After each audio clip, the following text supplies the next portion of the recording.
D code को powered by Mongia steel, steel का बादशाह।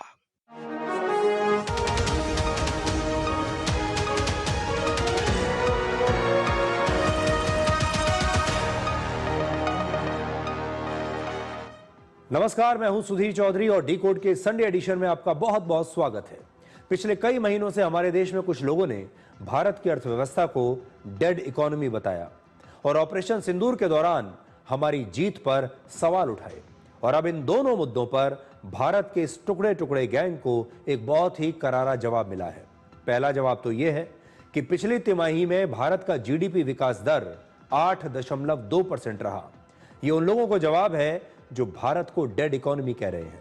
दूसरा जवाब यह है कि इस साल के एशिया पावर इंडेक्स में भारत को अमेरिका और चीन के बाद तीसरी सबसे बड़ी शक्ति बताया गया है।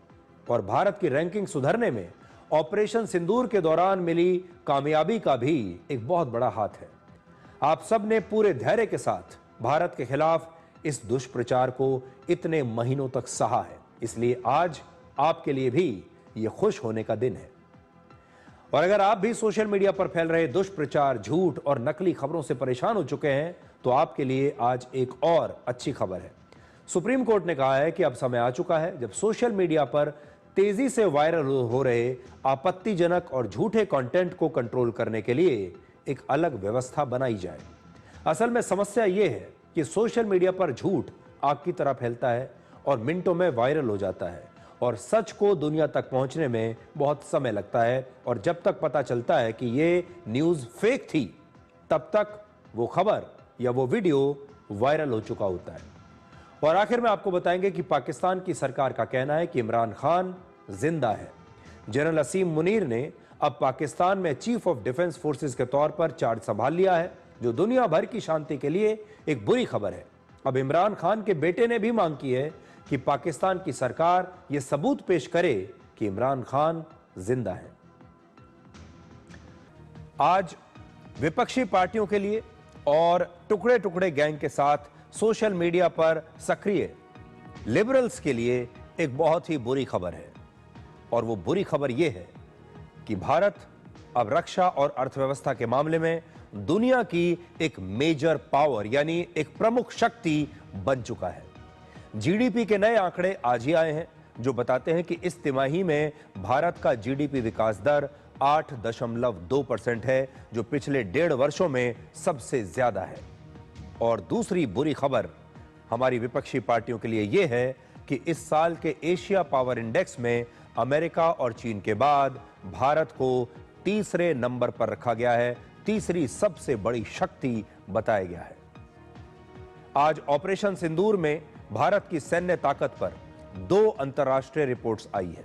पहली एशिया पावर इंडेक्स है, जो ऑस्ट्रेलिया के एक मशहूर थिंक टैंक ने तैयार की है और इस थिंक टैंक का नाम है लोवी इंस्टीट्यूट। और दूसरी रिपोर्ट भी ऑस्ट्रेलिया के ही एक सरकारी थिंक टैंक से आई है, इसका नाम है air and space power centre. सबसे पहले आपको इस साल के एशिया पावर इंडेक्स के बारे में बताते हैं, जिसमें पहली बार यह कहा गया है कि भारत एक आर्थिक ताकत के साथ साथ एक बहुत बड़ी सैन्य शक्ति भी बन चुका है। इस रिपोर्ट में भारत को एशिया की तीसरी सबसे बड़ी शक्ति बताया गया है।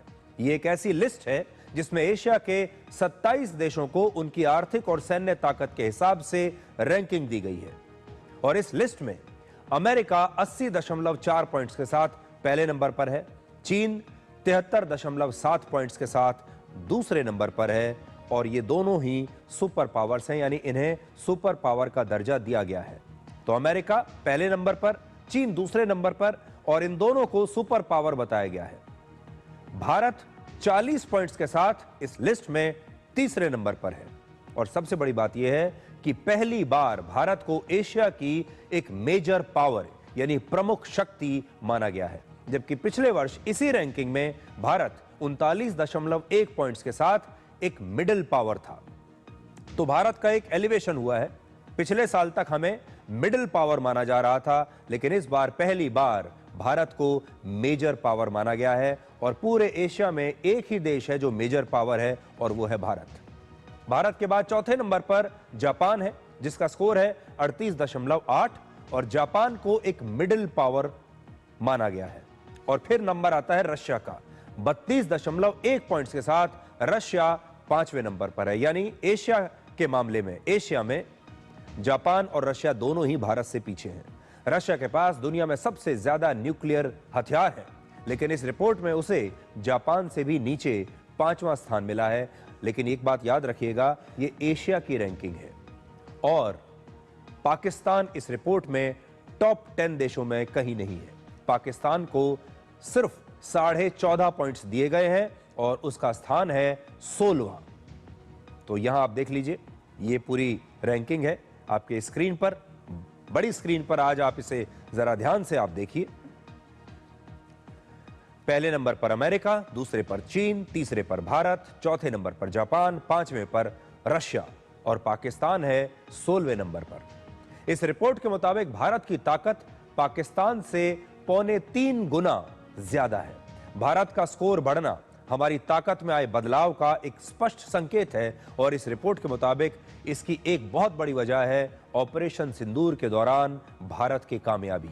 ऑपरेशन सिंदूर ने भारतीय सेना को एक युद्ध का अनुभव दिया है और भारत की सैन्य ताकत लगातार बेहतर हुई है, ऐसा इस रिपोर्ट में लिखा है। और ये उन सभी लोगों को एक करारा जवाब है जो ऑपरेशन सिंदूर पर सवाल उठाते आए हैं और हमारी सेना से अक्सर सबूत मांगते आए हैं।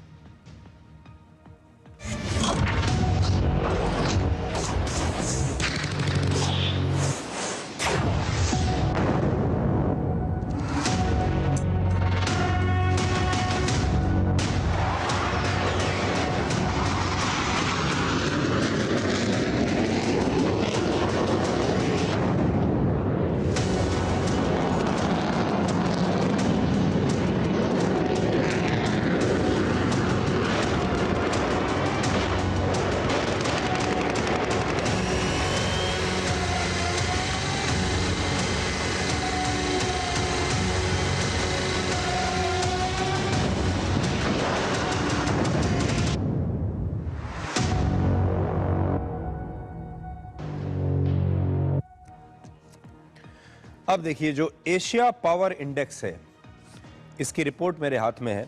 अब आपको ये बताते हैं कि ये जो लिस्ट दी गई है, इसमें शामिल हर देश को उसकी सैन्य क्षमता, आर्थिक ताकत, उसका कूटनीतिक असर और सांस्कृतिक प्रभाव सहित कुल मिलाकर 8 पैरामीटर्स के आधार पर पॉइंट्स दिए जाते हैं और फिर उसके आधार पर रैंकिंग दी जाती है। भारत को कुल मिलाकर इन 8 पैरामीटर्स पर 40 पॉइंट्स मिले हैं और उसकी रैंकिंग है 3रे नंबर पर। तो इसमें बहुत सारी चीजों के बारे में लिखा है। इकोनॉमिक कैपेबिलिटी, यानी आपकी आर्थिक ताकत क्या है, फिर मिलिट्री कैपेबिलिटी, आपकी सैनिक शक्ति क्या है, उसके बाद आपके फ्यूचर रिसोर्सेज कैसे हैं उसके बारे में भी है, इकोनॉमिक रिलेशनशिप्स कैसी है, डिफेंस नेटवर्क कैसा है और डिप्लोमेटिक इन्फ्लुएंस आपका कितना है, यानी आप अंतर्राष्ट्रीय स्तर पर कूटनीतिक तौर पर, कूटनीति के रूप में, कूटनीति की ताकत को देखते हुए आप कितने प्रभावशाली हैं, ये इसमें देखा जाता है। अब आपको बताते हैं कि भारत की ताकत कैसे बढ़ी और उसे इस बार पहली बार एक मेजर पावर एशिया में क्यों माना गया। सबसे बड़ी वजह है भारत की अर्थव्यवस्था बहुत तेज रफ्तार से बढ़ रही है और अंतर्राष्ट्रीय प्रभाव जो भारत का है वो भी पहले से कहीं ज्यादा मजबूत हुआ है। आर्थिक क्षमता में भारत 3रे नंबर पर है और जापान और साउथ कोरिया जैसे देशों से भी भारत आगे है। अमेरिका के बाद भारत दुनिया में सबसे ज्यादा विदेशी निवेश आकर्षित करने वाला देश भी बन गया है। वर्ष 2015 से 2024 तक भारत में 44 लाख करोड़ रुपए से ज्यादा का विदेशी निवेश आया है और पिछले 10 वर्षों में विदेशी निवेश के मामले में अमेरिका पहले नंबर पर है और भारत दूसरे नंबर पर है और चीन 3रे नंबर पर आ गया है। इस ग्राफ में आप देखिए, कोविड के बाद, मैं बड़ी स्क्रीन पर आपको दिखाता हूं, ये ग्राफ देखिए, कोविड के बाद चीन में लगातार विदेशी निवेश कम हो रहा है और इसी दौरान भारत में विदेशी निवेश लगातार बढ़ रहा है, आप देखिए। और अगर आप देखेंगे अब 2015 से 2024 का अगर आप देखें आंकड़ा, तो भारत देखिए कैसे अब चीन को काट रहा है। अगर आप हरे रंग में देखेंगे तो हरे रंग की जो लकीर है ये भारत है, लाल रंग जो आप देखेंगे ये चीन है और नीला रंग जो है ये अमेरिका है। अब जब आप देखेंगे कि भारत कैसे धीरे धीरे लगातार चीन को काटते हुए अब ऊपर निकल गया है, यहां आप देख सकते हैं ये जो हरी लाइन है ये लाल वाली लाइन को काट के ऊपर निकल गई है और अब विदेशी निवेश के मामले में भारत अमेरिका के बाद दूसरे नंबर पर आ गया है। और इसकी सबसे बड़ी वजह है कि इस समय दुनिया की बड़ी बड़ी कंपनियां अपनी सप्लाई चेन को चीन से हटाकर भारत में लाना चाहती हैं और दुनिया में भारत का कूटनीतिक प्रभाव बढ़ा है क्योंकि पिछले एक साल में भारत दूसरे देशों के साथ बातचीत में बहुत सक्रिय रहा है। अगर आप देखेंगे चाहे दुनिया में G20 हो या फिर दूसरे अलग अलग बड़े बड़े मंच हों, भारत सब जगह आपको दिखाई देता है। भारत हर जगह आपको दिखाई देता है एक सक्रिय सदस्य के रूप में। चाहे यूक्रेन और रशिया के बीच युद्ध की बात हो, वहां भी भारत बहुत महत्वपूर्ण भूमिका निभा रहा है। चाहे गाजा और इजराइल के गाजा में इजराइल और हमास के बीच का युद्ध हो, वहां भी भारत सक्रिय भूमिका निभा रहा है। और दुनिया के हर मंच पर आज आपको भारत दिखाई देता है। हर मंच पर आपने देखा होगा प्रधानमंत्री मोदी आपको दिखाई देते हैं। और इसमें दिलचस्प बात यह है कि अमेरिका का आज भी एशिया में चीन से ज्यादा प्रभाव है। एक और खास बात आप देखिए, ये रैंकिंग तो है एशिया की, लेकिन इसमें आज भी नंबर 1 पर कौन है? कोई एशिया का देश नहीं है।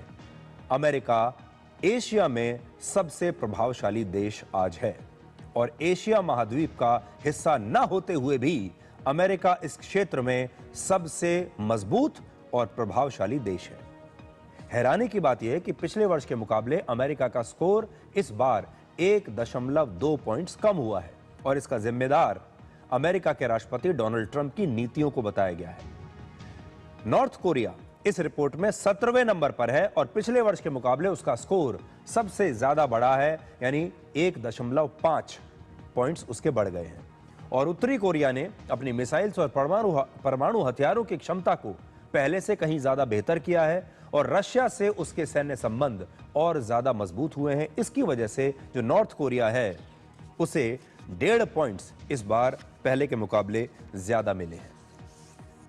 लेकिन खास बात यह है कि एशिया में आज भी अमेरिका सबसे मजबूत है, जबकि अमेरिका बाहरी देश है, एशिया का हिस्सा नहीं है।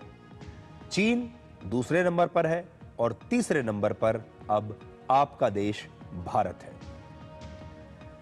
अब आपको ऑपरेशन सिंदूर पर दूसरी अंतर्राष्ट्रीय रिपोर्ट दिखाते हैं जिसमें 5 बड़े खुलासे हुए हैं और यह भी आज उन तमाम लोगों के लिए एक बहुत करारा जवाब होगा जो ऑपरेशन सिंदूर के दौरान भारत की हार का सपना देख रहे थे, जो बार बार भारत से उसके नुकसान के बारे में पूछते थे, जो बार बार कहते थे कि भारत ने तो सरेंडर कर दिया है। वो सारे लोगों को आज एक करारा जवाब मिलने वाला है और इसीलिए मैंने शुरू में कहा कि आज का दिन उनके लिए एक बुरी खबर वाला दिन है।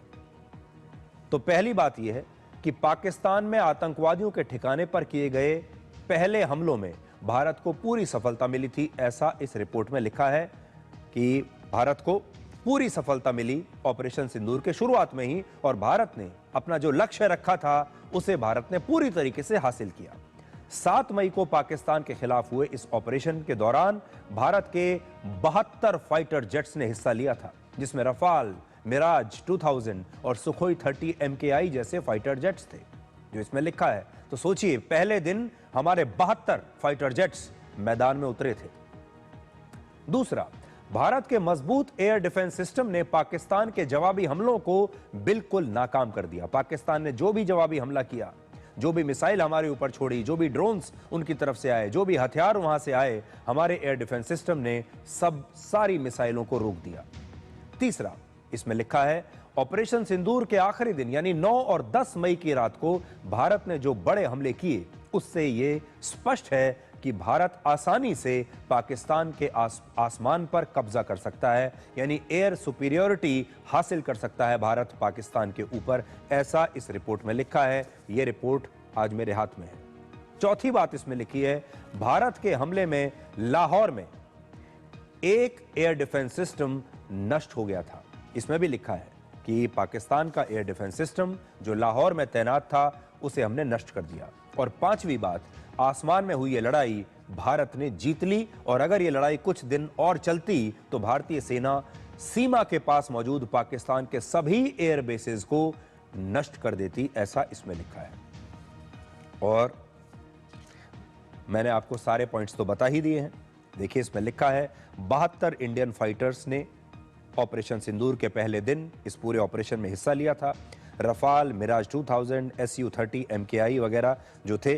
One air defence system in Lahore was damaged, इसमें यह साफ लिखा है। आगे इसमें एक और चौंकाने वाली बात है, वो भी आपको बताऊंगा। क्या आप जानते हैं कि 10 मई को हमारे एक एयर डिफेंस सिस्टम ने पाकिस्तान के फतह 2 रॉकेट को मार गिराया था। तो सोचिए, पाकिस्तान ने अपना फतह 2 रॉकेट हम पर दागा था। यह एक गाइडेड रॉकेट है जो 400 किलोमीटर तक हमला कर सकता है और हवा में ही अपना रास्ता भी बदल सकता है। लेकिन भारत के एयर डिफेंस सिस्टम ने हरियाणा के सिरसा के पास इसे हवा में ही नष्ट कर दिया था। यह है वो फतह 2 जिसकी तस्वीर हम आपको अभी दिखा रहे हैं। और इसी के बाद भारत ने एक बड़ा जवाबी हमला किया था। सिर्फ 2 घंटों के बाद ही भारत ने 15 BrahMos missile, scalp cruise missiles और रैम्पेज मिसाइल से एक बहुत बड़ा हमला पाकिस्तान पर किया, जिसमें पाकिस्तान के 11 एयर बेसेस के रनवे, कमांड सेंटर्स और एयरक्राफ्ट हैंगर्स पर हमले हुए, जिसके बाद पाकिस्तान अपने फाइटर जेट्स को भारत की मिसाइल्स की रेंज से दूर अफगानिस्तान की सीमा के पास ले जाने के लिए मजबूर हो गया। इसका मतलब यह है कि पाकिस्तान पर भारत का निशाना 100% सटीक और प्रभावशाली था और हमने पाकिस्तान के करीब करीब हर हमले को नाकाम किया। और ऑपरेशन सिंदूर पर हमारी सेना ने सबूत मांगने वालों को आज ये रिपोर्ट, हमारी सेना से जो सबूत मांगने वाले लोग हैं, उन्हें आज ये रिपोर्ट बहुत ध्यान से देखनी चाहिए। और इस रिपोर्ट में साफ लिखा हुआ है कि Pakistan launched a 400 kilometre range फतह 2 rocket in the direction of Delhi. देखिए बड़ी बात क्या है, पाकिस्तान ने फतह 2 लॉन्च किया दिल्ली के ऊपर अटैक करने के लिए, इसके इस रिपोर्ट में लिखा है। लेकिन हमने उसे रास्ते में ही मार गिराया। लेकिन पाकिस्तान ने दिल्ली के ऊपर इस रॉकेट से हमला करने की कोशिश की थी, इस रिपोर्ट में लिखा है। और India achieved its initially stated aim of damaging the assessed terrorist camps on the first night। पहली रात को ही भारत ने अपना लक्ष्य जो है वो हासिल कर लिया था। और इन्होंने ये भी कहा है कि भारत ने पाकिस्तान में घुसकर, मतलब भारत के जो मिसाइल्स हैं वो पाकिस्तान के एयर स्पेस में जाकर जहां उन्हें निशाना लगाना था वहां उन्होंने बहुत बर्बादी की। लेकिन पाकिस्तान का कोई भी हमला हमारी सीमा में नहीं आ पाया। इसलिए इन्होंने भारत के एयर डिफेंस सिस्टम की तारीफ की है, लेकिन यह भी कहा है कि जो आसमान में जो लड़ाई हुई, इस लड़ाई में भारत पाकिस्तान पर हावी रहा और भारत ने इस युद्ध को जीत लिया। अब ये दोनों अंतर्राष्ट्रीय रिपोर्ट्स भारत की रक्षा नीति और आत्मनिर्भर भारत की बहुत बड़ी कामयाबी मानी जाएंगी। प्रधानमंत्री मोदी कर्नाटक के उडुपी के प्रसिद्ध श्री कृष्ण मठ पहुंचे और वहां उन्होंने पूजा अर्चना की और साथ ही देश की सुरक्षा को और मजबूत करने की बात भी उन्होंने कही है। उन्होंने आज कहा है कि भारत मिशन सुदर्शन चक्र के तहत एक ऐसा ताकतवर हथियार बनाएगा जो दुश्मन के हवाई हमलों को देश की सीमा के अंदर आने से रोक देगा। और प्रधानमंत्री मोदी ने यह भी कहा कि श्री कृष्ण ने युद्ध भूमि में गीता का संदेश दिया था और उनके सुदर्शन चक्र से प्रेरणा लेकर ही इस मिशन की शुरुआत हुई है। हम लाल किले से श्री कृष्ण की करुणा का संदेश भी देते हैं और उसी प्राचीर से मिशन सुदर्शन चक्र की उद्घोषणा भी करते हैं। मिशन सुदर्शन चक्र यानी देश के प्रमुख स्थानों की, देश के औद्योगिक और सार्वजनिक क्षेत्रों की सुरक्षा की ऐसी दीवार बनाना जिसे दुश्मन भेद न पाए, और अगर दुश्मन दुस्साहस दिखाए तो फिर हमारा सुदर्शन चक्र उसे तबाह कर दे। साथियों, ऑपरेशन सिंदूर की कार्रवाई में भी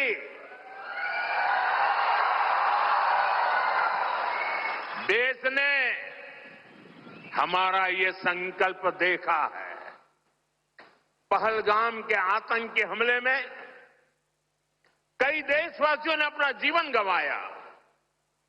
इन पीड़ितों में मेरे कर्नाटका के भाई बहन भी थे। लेकिन पहले जब ऐसे आतंकी हमले होते थे तो सरकारें हाथ पर हाथ रखकर बैठ जाती थी। लेकिन ये नया भारत है, ये न किसी के आगे झुकता है,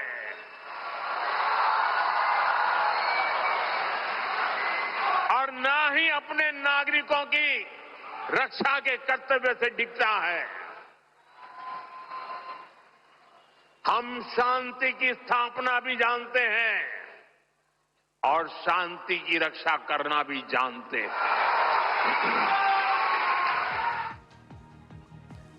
तो आज सबसे पहले तो ये दो करारे जवाब हमारे देश के उन विपक्षी नेताओं को मिल गए हैं, उन बहुत सारे पत्रकारों को भी मिल गए हैं, उन बुद्धिजीवियों को मिल गए हैं। बहुत सारे लोग हैं जो सोशल मीडिया पर लगातार सक्रिय रहते हैं, जो भारत का मजाक उड़ाते हैं, जो अपने ही देश को कमज़ोर करने में लगे हैं, क्योंकि वो जानते हैं कि जब ये देश कमज़ोर होगा, जब ये देश टूटेगा, तभी तो उनका नंबर आएगा। और इसीलिए वो ये सपना देख रहे हैं। तो वो लोग कहते थे कि ऑपरेशन सिंदूर के दौरान भारत की हार हुई। वो लोग ये कहते थे कि भारत एक डेड इकोनॉमी है। वो लोग ये कहते थे कि ऑपरेशन सिंदूर के दौरान भारत का बड़ा नुकसान हुआ है और पाकिस्तान हम पर हावी हुआ है। और वो लोग ये भी कहते थे, लगातार आपने देखा होगा, ये लोग ये भी कहते हैं कि भारत की जो अंतर्राष्ट्रीय छवि है वो पहले से कमजोर हुई है, भारत की ताकत पहले से कमजोर हुई है और भारत अब दूसरे देशों के मुकाबले कमजोर दिखता है। ये सारी बातें आपने सोशल मीडिया पर कहीं ना कहीं पढ़ी होंगी। ये एक दुष्प्रचार था और आज ये दो अंतर्राष्ट्रीय एजेंसियों की जो रिपोर्ट्स आई हैं और दोनों ही बहुत विश्वसनीय रिपोर्ट्स हैं, ये उन लोगों को आज बहुत चुभेंगी। अब देखिए, अब तीसरा जवाब आपको बताते हैं और यह है भारत की बढ़ती आर्थिक ताकत के बारे में। तो अब भारत की इस ताकत को हम डिकोड करते हैं। दूसरी तिमाही में भारत की जीडीपी ग्रोथ रेट 8.2% रही, जो पिछले साल से 2.6% ज्यादा है। बहुत बड़ी बात है ये। दूसरी तिमाही का मतलब है जुलाई, अगस्त और सितंबर का महीना। तो जुलाई, अगस्त और सितंबर के महीने में 8.2% हमारी जीडीपी ग्रोथ रेट रही है और ये 18 महीने के बाद सबसे ज्यादा विकास दर है भारत की। लेकिन यहां ध्यान देने वाली बात यह है कि अमेरिका के 50% टैरिफ के बाद भी हमारी अर्थव्यवस्था की रफ्तार रुकी नहीं। जीडीपी का मतलब होता है ग्रॉस डोमेस्टिक प्रोडक्ट, लेकिन आज हमने जीडीपी को एक नया नाम दिया है। आज आप कह सकते हैं यह है ग्रोथ, डिलीवरी, परफॉर्मेंस। और इन तीन शब्दों में हमारी अर्थव्यवस्था की शानदार रफ्तार की कहानी छिपी हुई है। सबसे पहले देखिए ग्रोथ की कहानी। सरकार ने लोगों के हाथों में ज्यादा पैसा दिया। इसी साल इनकम टैक्स की छूट की सीमा बढ़ाकर 12 लाख की। उसके बाद 22 सितंबर से 375 सामानों पर जीएसटी कम कर दिया और जैसे ही लोगों के पास ज्यादा पैसे बचे जेब में, उन्होंने इस पैसे को बाजार में खर्च किया। कार, मोटरसाइकिल, कपड़े, घरों का सामान, ग्रोसरी, हर तरह के सेक्टर में जमकर लोगों ने खरीदारी की है। इस बार जो हमारा त्योहारों का सीजन रहा है, लोगों के खर्च से कंपनियों को और देश के व्यापारियों को ज्यादा मुनाफा हुआ। इसकी वजह से देश में ज्यादा प्रोडक्शन बढ़ा। जब ज्यादा माल बिकेगा तो ज्यादा माल बनेगा भी। तो अब क्या हुआ है कि जिसको हम कहते हैं कि इकोनॉमिक एक्टिविटी, यानी फैक्ट्रियों में और हर जगह सामान बड़ी संख्या में बन रहा है, निर्माण ज्यादा हो रहा है और फिर बाजार में ये सामान बिक ज्यादा रहा है। ज्यादा बिकने से जो सर्कुलेशन है पैसे का वो बढ़ रहा है और सबको मुनाफा हो रहा है। सामानों की जमकर डिलीवरी हुई है और इससे सरकार को भी आमदनी हुई और सरकार का जो प्रदर्शन है वो बेहतर हुआ। जन कल्याणकारी योजनाओं और इंफ्रास्ट्रक्चर पर सरकार ने ज्यादा पैसा खर्च किया।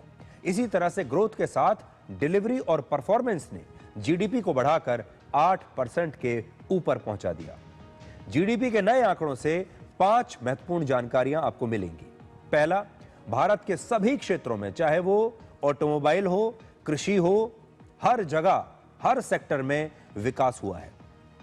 दूसरा, अर्थव्यवस्था को मजबूत करने वाले सेक्टर्स जैसे फाइनेंस, रियल एस्टेट, मैन्युफैक्चरिंग और कंस्ट्रक्शन में जमकर निवेश हो रहा है। तीसरा, होटल और पर्यटन जैसे आम लोगों से जुड़े सेक्टर्स, वहां पर बहुत अच्छा विकास हो रहा है। इससे यह संकेत मिलता है कि लोगों के पास खर्च करने के लिए ज्यादा पैसा है, उनकी जेब में, उनकी बचत हो रही है और इसलिए ये लोग उस बचत के पैसे को खर्च कर रहे हैं। घर में सामान खरीद रहे हैं, मोटरसाइकिल खरीदते हैं, कार खरीदते हैं, घर का सामान खरीद रहे हैं, कपड़े खरीद रहे हैं और इसके बाद बहुत सारे लोग बाहर जा रहे हैं, छुट्टियों पर जा रहे हैं, वेकेशन पर पैसा खर्च कर रहे हैं। चौथा, गांव में लोग अब ज्यादा पैसा खर्च कर रहे हैं, इससे यह भी पता चलता है। और पांचवां, देश की जीडीपी में एक्सपोर्ट की हिस्सेदारी अब पिछले 24 महीने में सबसे ज्यादा है। इससे साफ संकेत मिलता है कि भारत अब दूसरे देशों को ज्यादा सामान एक्सपोर्ट कर रहा है और अमेरिका के टैरिफ का हमारी अर्थव्यवस्था पर कोई खास असर नहीं हुआ। और इसे समझने के लिए अब आप 2 तारीखों पर गौर कीजिए। पहला, 27 अगस्त से भारत पर अमेरिका का 50% टैरिफ लागू हुआ था, 27 अगस्त 2025। दूसरा, 22 सितंबर 2025, जब हमारे देश में जीएसटी रिफॉर्म लागू हुआ, यानी जीएसटी जीडीपी के इस आंकड़े में ट्रंप के टैरिफ का असर तो शामिल है ही, लेकिन इसमें जीएसटी रिफॉर्म का जो पूरा फायदा है वो अभी शामिल नहीं है, क्योंकि यह आंकड़ा 30 सितंबर तक का ही है जो अभी हम आपको बता रहे हैं। यानी जब अक्टूबर, नवंबर और दिसंबर के जीडीपी ग्रोथ रेट के आंकड़े आएंगे तो हो सकता है वो इससे भी ज्यादा अच्छे आंकड़े आएंगे, क्योंकि जो मैंने अभी आपको 2 तिथियां बताई हैं, जो 2 अभी हमने आपको बताया, देखिए ये 27 अगस्त जो है जब 50% टैरिफ लागू हुआ, इसको तो हमने पूरा इसमें कैलकुलेट कर लिया है, लेकिन असल में ये जो 22 सितंबर से हमारा जीएसटी रिफॉर्म लागू हुआ, जिससे बाजार में बहुत सारा सामान सस्ता हो गया था, क्योंकि ये रिपोर्ट सितंबर तक की ही है। अब जब इसका असली असर आया जीएसटी का, ये तो 22 सितंबर के बाद आया है, तो इसके बाद सितंबर से ये आया अक्टूबर में, नवंबर में और फिर दिसंबर में ये आएगा। तो जब अगली तिमाही का आंकड़ा आपके सामने आएगा तो वो इससे भी ज्यादा बेहतर हो सकता है। अभी तो 8.2 है, हो सकता है इसके बाद 8.5% को भी पार कर जाए। और इस शानदार ग्रोथ की जो सबसे बड़ी वजह है वो है 146 करोड़ लोगों का ज्यादा से ज्यादा पैसा खर्च करना। प्रधानमंत्री मोदी ने भी जीडीपी के इन शानदार आंकड़ों के बारे में सोशल मीडिया पर लिखा है। उन्होंने जीडीपी विकास दर को बेहद उत्साहजनक बताया और लिखा कि यह देश के लोगों की कड़ी मेहनत को दिखाता है। जब जीएसटी की दरें घटाई गई थी तो प्रधानमंत्री मोदी ने कहा भी था कि अब दूसरे देशों पर हमारी निर्भरता कम हो जाएगी। आज जाने अनजाने हमारी रोजमर्रा की जिंदगी में बहुत सी विदेशी चीजें जुड़ गई है, हमें पता तक नहीं है। हमारे जेब में कंघी विदेशी है कि देसी, हमें पता ही नहीं है। हमें इनसे भी मुक्ति पानी होगी। हमें हर घर को स्वदेशी का प्रतीक बनाना है, हर दुकान को स्वदेशी से सजाना है। गर्व से कहो ये स्वदेशी है, गर्व से कहो मैं स्वदेशी खरीदता हूं, मैं स्वदेशी सामान की बिक्री भी करता हूं। ये हर भारतीय का मिजाज बनना चाहिए। जब ये होगा तो भारत तेजी से विकसित होगा। अब जीडीपी के आंकड़े तो आज आए हैं, लेकिन ऐसा लगता है कि शेयर बाजार को पहले ही इन आंकड़ों के बारे में पता चल गया था कि भारत की अर्थव्यवस्था तेज रफ्तार से बढ़ रही है। और शेयर बाजार को वैसे भी अर्थव्यवस्था की धड़कन कहा जाता है और इसीलिए गुरुवार यानी 27 नवंबर को ही शेयर बाजार रिकॉर्ड ऊंचाई पर पहुंच गया था। निफ्टी और सेंसेक्स ने करीब 14 महीने के बाद एक नया इतिहास बनाया। 27 नवंबर को निफ्टी अपने ऑल टाइम हाई पर पहुंच गया जो है 26,310 और इसी दिन सेंसेक्स ने भी ऑल टाइम हाई का नया रिकॉर्ड बनाया और सेंसेक्स 86,055 अंक तक पहुंच गया। भारतीय शेयर बाजार में इस रिकॉर्ड तेजी की 3 सबसे बड़ी वजहें हैं, इसलिए आप में से जो लोग शेयर बाजार में इन्वेस्ट करते हैं, जिन्हें शेयर बाजार में दिलचस्पी है, वो ध्यान से सुन सकते हैं। तो पहला, अगले महीने आरबीआई ब्याज की दरें कम कर सकता है, जिसकी 0.25% तक कम होने की संभावना है। तो ब्याज की दरें अगले महीने कम हो सकती हैं। दूसरा, भारत और अमेरिका के बीच जल्द ही ट्रेड डील होने की संभावना है, और जब यह ट्रेड डील हो जाएगी तो जो अमेरिका ने टैरिफ हमारे ऊपर लगाया हुआ है ये कम हो जाएगा, ऐसी संभावना है। तो ये दोनों ही शुभ संकेत हैं। तीसरा, विदेशी निवेशकों को अब भारतीय बाजार बहुत अच्छा लग रहा है, इसलिए बाहर से पैसा निवेश हो रहा है।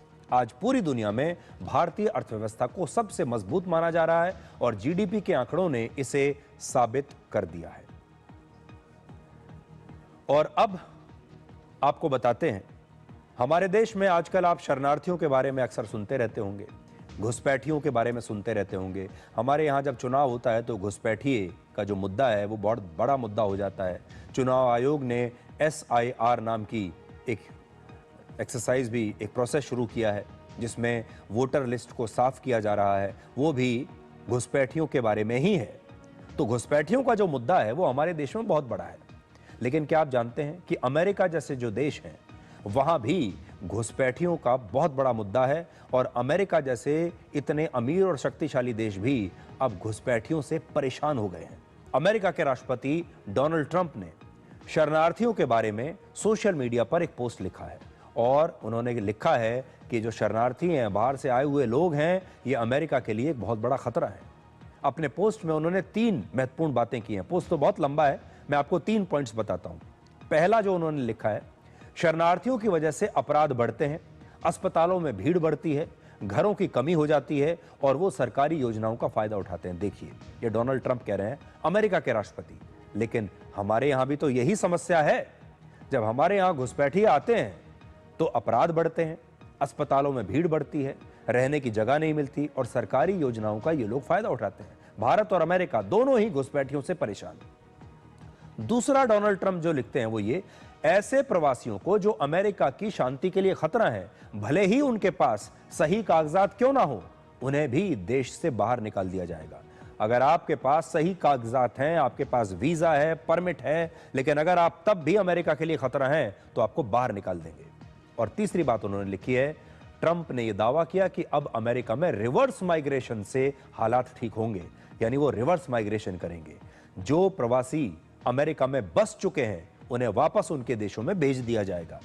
अमेरिका के वॉशिंगटन डीसी में 2 सैनिकों पर हुए एक आतंकवादी हमले के बाद ट्रंप ने यह पोस्ट लिखा है। आपको याद होगा, अफगानिस्तान के एक पूर्व सैनिक ने यह हमला किया था। अगर अमेरिका में रिवर्स माइग्रेशन होता है तो ऐसे शरणार्थियों की संख्या लाखों में हो सकती है जिन्हें वापस भेज दिया जाएगा, क्योंकि ट्रंप के मुताबिक अभी अमेरिका में आधिकारिक तौर पर 5 करोड़ 30 लाख विदेशी रहते हैं। अब सोचिए जरा, अमेरिका दुनिया का सबसे विकसित देश है। अमेरिका के पास संसाधनों की कोई कमी नहीं, पैसे की कोई कमी नहीं, जमीन की कोई कमी नहीं। आज अमेरिका की अर्थव्यवस्था 2568 लाख करोड़ रुपए की है और भारत से उनकी अर्थव्यवस्था 7.5 गुना ज्यादा बड़ी है। अपराध रोकने और अपराधियों को पकड़ने के लिए अमेरिका के पास सबसे एडवांस्ड और मॉडर्न टेक्नोलॉजी है। सर्वेलांस का हर सिस्टम उनके पास है, उनके पास बड़े बड़े सैटेलाइट्स हैं, टेक्नोलॉजी है। लेकिन आज अमेरिका भी अपने यहां शरणार्थियों और प्रवासियों से इतना ज्यादा परेशान हो चुका है कि वो रिवर्स माइग्रेशन की बात कर रहा है। अमेरिका के अलावा Sweden, Britain, Poland, Ireland, Spain और ऑस्ट्रेलिया जैसे दूसरे देश भी अब अपने यहां शरणार्थियों से परेशान हो रहे हैं। इन देशों में अवैध शरणार्थियों के खिलाफ अब लगातार आंदोलन हो रहे हैं। वहां की जनता तो सड़कों पर उतर रही है और कह रही है कि यहां अब और बाहर से कोई व्यक्ति नहीं आना चाहिए। अब जरा एक आंकड़ा देखिए, भारत का क्षेत्रफल है 32,87,263 वर्ग किलोमीटर, यह भारत का क्षेत्रफल है और भारत की जनसंख्या है 146 करोड़, पूरी दुनिया में सबसे ज्यादा।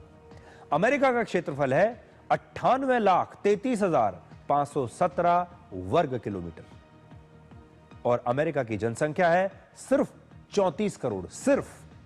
यानी भारत के मुकाबले अमेरिका के पास प्रति व्यक्ति 10 गुना ज्यादा जमीन है। इसके बावजूद अब अमेरिका न केवल शरणार्थियों को बल्कि प्रवासियों को भी बाहर निकालने की कार्रवाई करने के बारे में सोच रहा है। डिकोड में हमने आपको लगातार बताया कि कैसे कोई घुसपैठिया देश में आता है तो वो उस देश के संसाधनों पर कब्जा करता है, सरकारी योजनाओं का फायदा उठाता है, सब्सिडी लेता है और कई बार तो चुनाव में वोट भी डालता है।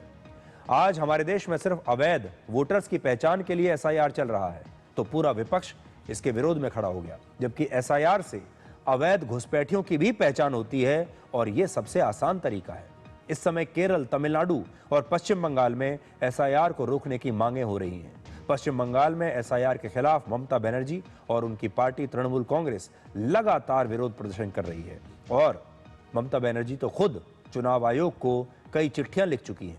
तृणमूल कांग्रेस के 10 सांसदों ने चुनाव आयोग से मिलकर एसआईआर को लेकर शिकायत की है, लेकिन चुनाव आयोग ने इन सभी दावों को, शिकायतों को गलत बताया है।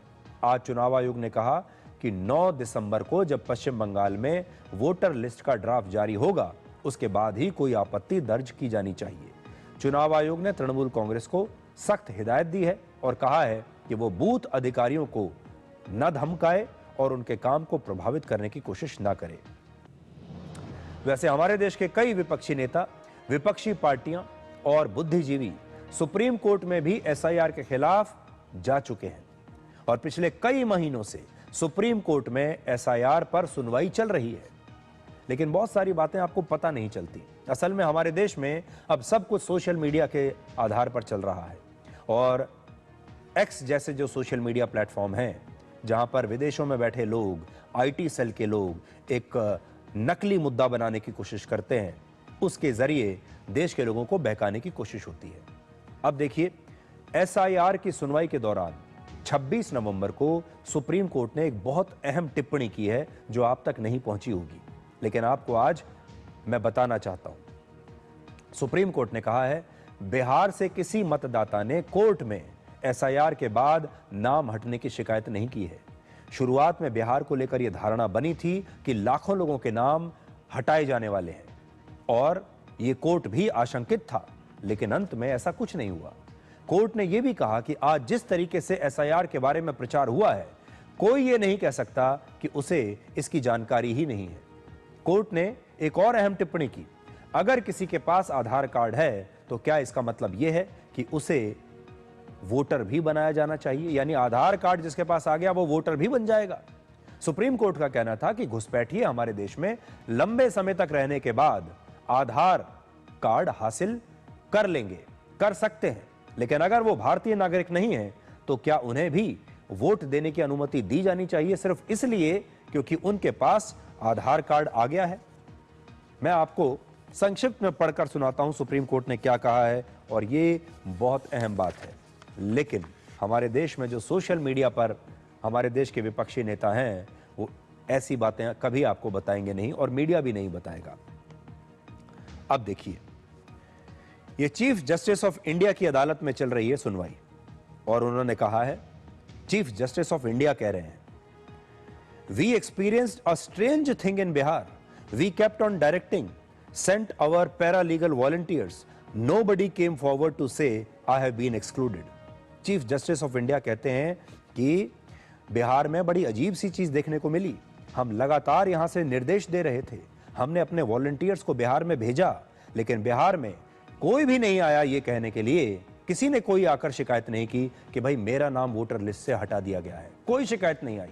अगर वोटर लिस्ट से नाम हटा है लोगों का तो उन्हें आना चाहिए था, लेकिन वो कह रहे हैं कि कोई नहीं आया। फिर आगे चीफ जस्टिस ऑफ इंडिया पूछते हैं, initially impression given about Bihar was lakhs were about to be deleted. We were also apprehensive. What happened ultimately?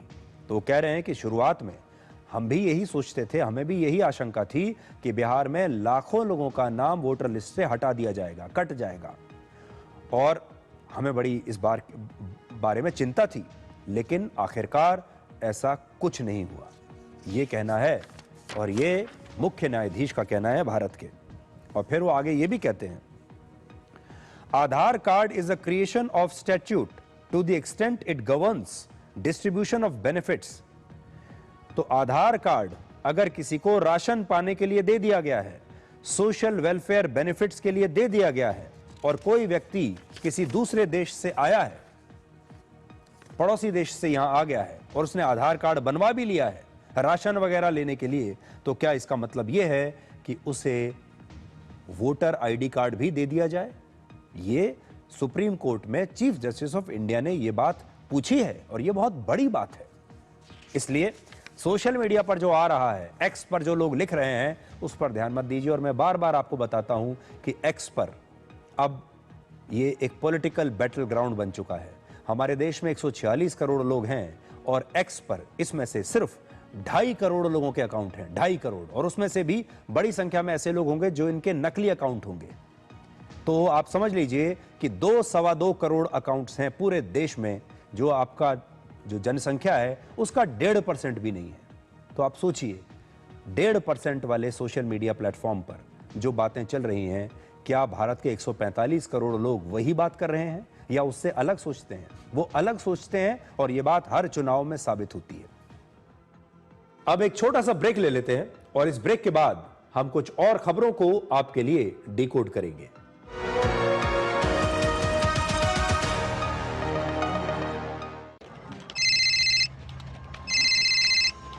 Hello, ये कॉल ट्राई से है। गैर कानूनी उपयोग के कारण आपका नंबर 2 घंटे में बंद हो जाएगा। अधिक जानकारी के लिए 1 दबाएं। ये संभावित फ्रॉड कॉल है। ट्राई कभी भी आपको ऐसे कॉल नहीं करता। फ्रॉड का शिकार मत बनो और बचो। ऐसे फ्रॉड कॉल्स का इलाज है 1930 या साइबर क्राइम वेबसाइट या ट्राई डीएनडी ऐप के जरिए ऐसे कॉल्स को रिपोर्ट करो। याद रखो, कोई भी कॉल जो ट्राई के द्वारा नंबर बंद करने, टावर लगाने की परमिशन देने, डिजिटल गिरफ्तारी या बैंक अकाउंट की जांच करने की धमकी दे, वो फर्जी है। ट्राई ऐसा कॉल कभी नहीं करता। जालसाज हमेशा आपको फंसाने की कोशिश करेंगे, मगर सोचो, समझो, बचो और रिपोर्ट करो।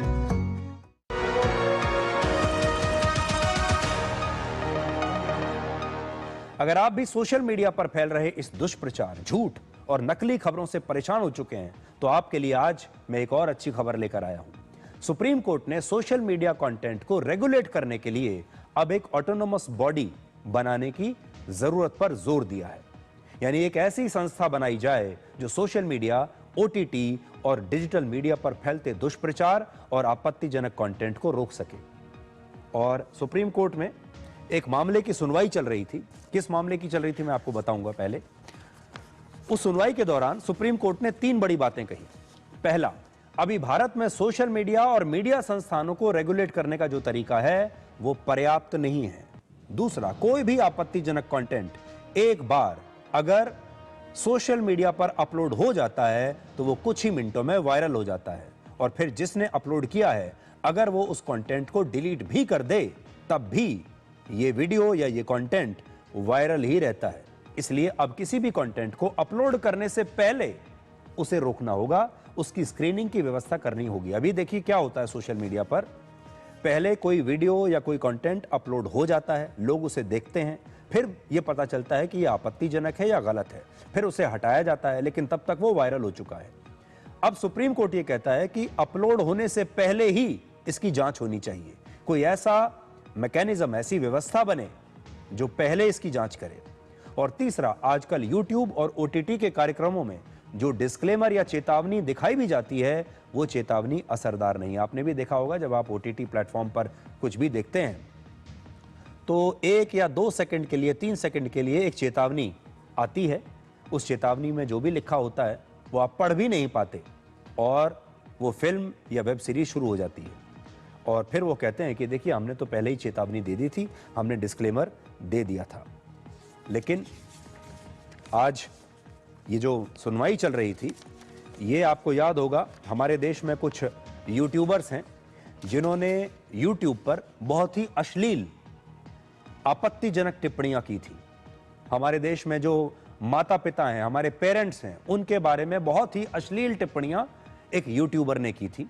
और आपको याद होगा ये इन यूट्यूबर्स के खिलाफ फिर एफआईआर दर्ज हो गई थी और अब ये यूट्यूबर्स के मामले में सुप्रीम कोर्ट में अश्लील कंटेंट बनाने के बारे में ये मामला चल रहा है, इसकी सुनवाई हो रही है। और उसकी सुनवाई के दौरान सुप्रीम कोर्ट ने कहा है कि एक न्यूट्रल, इंडिपेंडेंट और ऑटोनोमस बॉडी बननी चाहिए to regulate obscene, offensive and illegal content on online platforms. और उन्होंने ये कहा है कि जो सेल्फ रेगुलेशन का जो मॉडल बनाया है अभी मीडिया में, ये तो भाई काम नहीं कर रहा, कोई ना कोई व्यवस्था तो आपको बनानी पड़ेगी, ऐसा उन्होंने कहा है। डिकोड में हमने आपको कल बताया था कि कैसे हजारों accounts social media platform x पर भारत विरोधी कंटेंट पोस्ट कर रहे हैं, भारत के बारे में झूठा नैरेटिव लगातार पोस्ट कर रहे हैं। ये वो अकाउंट हैं जो बाहर से ऑपरेट किए जाते हैं। तो इसमें से दो प्रकार के लोग हैं। एक तो ऐसे नकली अकाउंट हैं जिनमें भारत के लोगों की फोटो लगी है, भारत के ही लोगों के नाम लगे हुए हैं, लेकिन ये पाकिस्तान से चल रहे हैं और ये नकली अकाउंट है।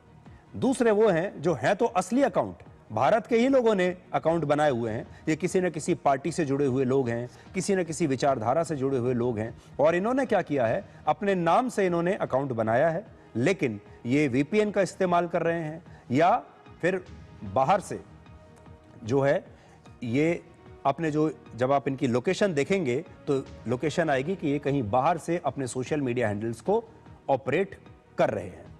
तो ये कल हमने आपको बताया था। और सुप्रीम कोर्ट ने भी सोशल मीडिया पर टिप्पणी के दौरान ये कहा कि आज कोई भी व्यक्ति कुछ भी अपमानजनक पोस्ट कर सकता है। किसी भी राष्ट्र विरोधी पोस्ट को वायरल होने में अब सिर्फ कुछ मिनट लगते हैं और जब तक अदालतें या सरकार कार्रवाई करती है तब तक नुकसान हो चुका होता है। ये एक बहुत बड़ा लूप होल है। हमारे देश में डिजिटल कंटेंट के रेगुलेशन की बहुत सख्त आवश्यकता है। याद रखिए, कोई भी अधिकार पूर्ण नहीं होता, कोई भी अधिकार एब्सोल्यूट नहीं है और कोई भी स्वतंत्रता पूर्ण नहीं होती। अधिकार और स्वतंत्रताएं तभी तक मौजूद हैं जब तक आपका देश और आपका राष्ट्र मौजूद है। देश बचेगा तब आपकी आजादी बचेगी। अगर देश खत्म हो गया तो फिर इस आजादी का क्या करेंगे? अधिकार और आजादी तभी मजबूत होती हैं जब राष्ट्र मजबूत होता है, और हमारे देश का कोर्ट भी इस बात को समझता है। इसलिए सुनवाई के दौरान सुप्रीम कोर्ट ने कहा कि अभिव्यक्ति की आजादी जरूरी है लेकिन वो असीमित नहीं हो सकती। लेकिन हमारे देश में अब भी बहुत सारे लोग ऐसे हैं जो असीमित आजादी का पूरा फायदा उठा रहे हैं। ऑपरेशन सिंदूर पर भारत की बदनामी करते हैं, चुनाव पर गलत बातें दुनिया भर में पोस्ट करते हैं, हमारी हर चीज को वो आलोचना करते हैं उसके बारे में। कभी कहते हैं कि भारत का जेन ज़ी भी विद्रोह करने वाला है नेपाल की तरह, और इस प्रकार का जो एक माहौल है वो बनाया जाता है और इसमें विदेशी ताकतें भी हो सकती हैं, इसमें विदेशी फंडिंग भी हैं, लेकिन इसके लिए सबसे ज़्यादा इस्तेमाल हो रहा है सोशल मीडिया का, क्योंकि उस पर कोई रोक नहीं है, कोई भी व्यक्ति कुछ भी कह सकता है।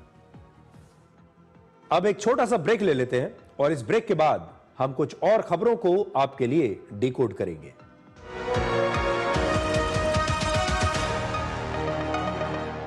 This is no ordinary sky. This is where legends are born. Space transition. In the vast expanse above, the Indian Air Force reigns. Unseen, unstoppable, unmatched. The Indian Air Force to be a cut above.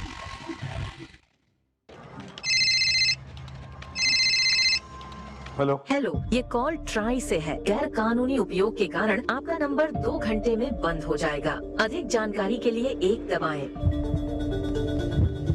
ये संभावित fraud call है।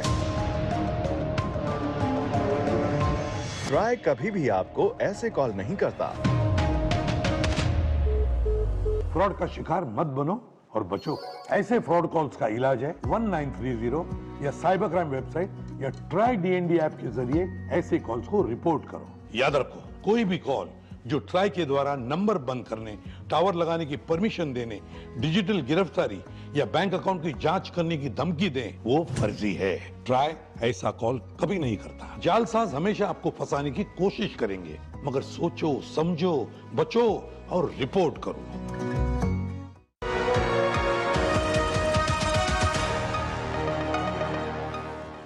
इस समय पूरी दुनिया में एक और बहुत बड़ी खबर की चर्चा हो रही है और वो है इमरान खान, पाकिस्तान के पूर्व प्रधानमंत्री। पाकिस्तान से आज 2 बड़ी खबरें आई हैं। पहली खबर यह कि जनरल असीम मुनीर पाकिस्तान के पहले चीफ ऑफ डिफेंस फोर्सेस यानी सीडीएफ बन गए हैं। पाकिस्तान के संविधान में 27वें संशोधन के बाद जनरल असीम मुनीर अब पाकिस्तान की तीनों सेनाओं के सुप्रीम कमांडर बन गए हैं और इसके साथ ही पाकिस्तान के परमाणु हथियारों का पूरा कंट्रोल अब असीम मुनीर के पास है। यानी असीम मुनीर अब पाकिस्तान के सबसे शक्तिशाली व्यक्ति हैं।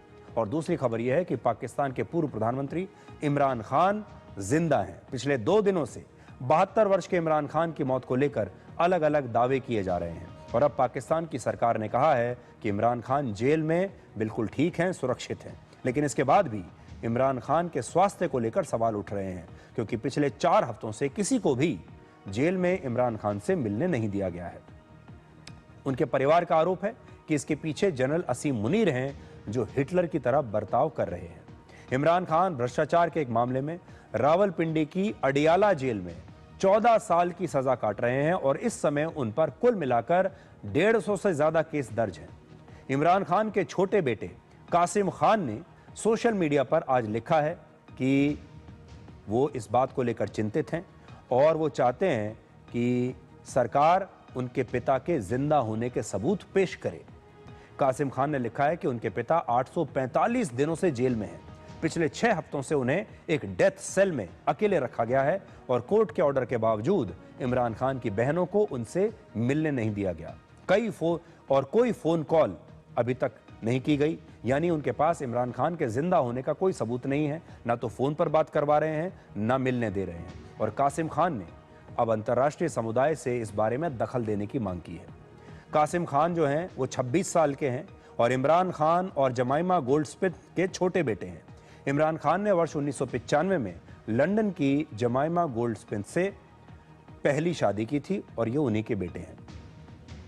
जमाइमा से इमरान खान के 2 बेटे हैं, एक हैं सुलेमान और दूसरे हैं कासिम खान और दोनों इस समय इंग्लैंड में रहते हैं। और 2004 में इमरान खान और जमाइमा गोल्डस्मिथ का तलाक भी हो गया था, लेकिन उनके दोनों बेटे अब भी इमरान खान के संपर्क में रहते हैं और वो इमरान खान की रिहाई के लिए लगातार आवाज उठा रहे हैं।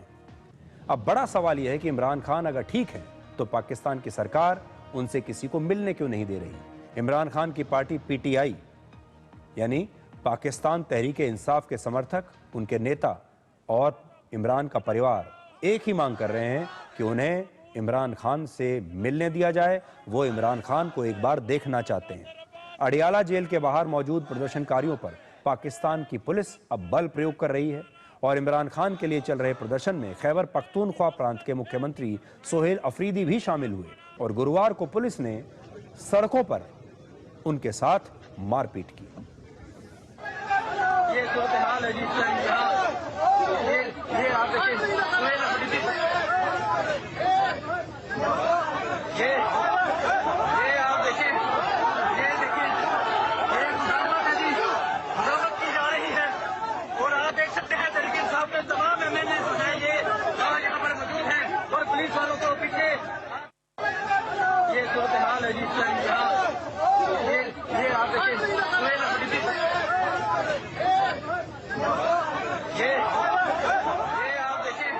सबसे मुश्किल कैद होती है आइसोलेशन की और जेल मैनुअल के मुताबिक 4 दिन से ज्यादा किसी को भी आप आइसोलेट नहीं कर सकते।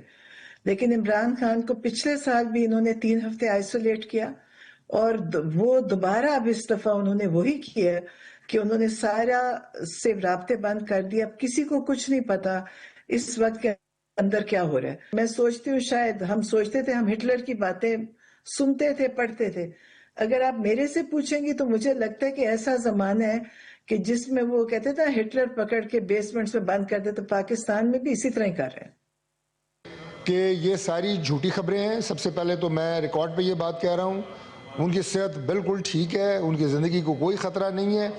और सर हमारी जो कल बात हुई है अडियाला जेल की सुपरिटेंडेंट से, उनकी सेहत बिल्कुल ठीक है, वो बिल्कुल बेहतरीन अपनी सेहत की हालत में है। लेकिन फ्लोर ऑफ द हाउस पे इमरान खान साहब की सेहत, उनकी ज़िंदगी के हवाले से रिकॉर्ड पे मैंने कहा है कि ना उन्हें कोई ख़तरा है, सेहत उनकी बिल्कुल ठीक है, तमाम सहूलियात उन्हें मुयस्सर हैं। जितनी खबरें इस वक्त सोशल मीडिया पे आ रही हैं वो सारी झूठी हैं।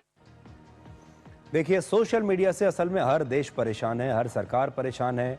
पूरे दुनिया की जो राजनीति है वो सब अब सोशल मीडिया पर हो रही है। किसी को कुछ मांग करनी है वो भी सोशल मीडिया पर लिखता है, किसी देश के इतने बड़े राष्ट्रपति को कुछ बात कहनी है वो भी सोशल मीडिया के जरिए ही ये बात कर रहा है। सोशल मीडिया एक प्रकार से अच्छा भी है लेकिन दूसरे प्रकार से खराब भी है।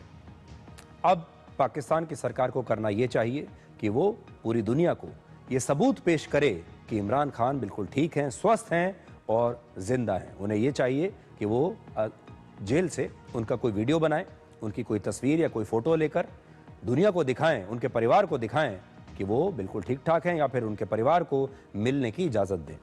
इमरान खान 6 अगस्त 2023 से रावलपिंडी की अडियाला जेल में बंद हैं।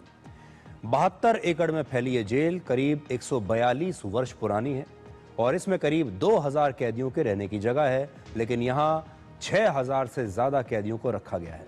इसी जेल में 4 अप्रैल 1979 को पाकिस्तान के प्रधानमंत्री जुल्फिकार अली भुट्टो को फांसी दी गई थी और फांसी से पहले अपने आखिरी एक महीने में अपना आखिरी जो एक महीना है वो उन्होंने इसी अडियाला जेल में बिताया था। ऐसा कहा जाता है कि जिन कैदियों को फांसी की सज़ा हो जाती है उन्हें आखिरी दिनों में इसी जेल में रखा जाता है और इसी जेल में नवाज शरीफ, यूसुफ रजा गिलानी और शाहिद खाकान जैसे पूर्व प्रधानमंत्रियों को भी कैद में रखा गया था। और पाकिस्तान के मौजूदा राष्ट्रपति आसिफ अली जरदारी और प्रधानमंत्री शहबाज शरीफ भी इस जेल में रह चुके हैं। यानी पाकिस्तान का ऐसा कौन सा प्रधानमंत्री और कौन सा बड़ा नेता है जो इस जेल में न रहा हो। लेकिन पाकिस्तान का जो इतिहास है वो इतना खूनी है, जब एक नेता सत्ता में आता है तो वो अपने विरोधी को जेल में डाल देता है, फिर विरोधी जब सत्ता में आता है तो वो अपने पुराने विरोधी को जेल में डाल देता है। यानी ये एक जो चक्र है पाकिस्तान में, ये सब चलता रहता है। और नवाज शरीफ ने इमरान खान के साथ ऐसा किया, इमरान खान ने उनके साथ ऐसा किया और ये सब आपस में इसी चक्र के तहत चलते रहते हैं। जिसकी सत्ता आती है वो कुर्सी पर बैठता है और विपक्षी नेता को जेल में डाल देता है और इमरान खान के साथ भी इस समय यही हो रहा है। तो आज डिकोड में इतना ही। अब आपसे हमारी अगली मुलाकात होगी कल यानी सोमवार रात 9 बजे। तब तक आप खुश रहिए, सुरक्षित रहिए, स्वस्थ रहिए। नमस्कार।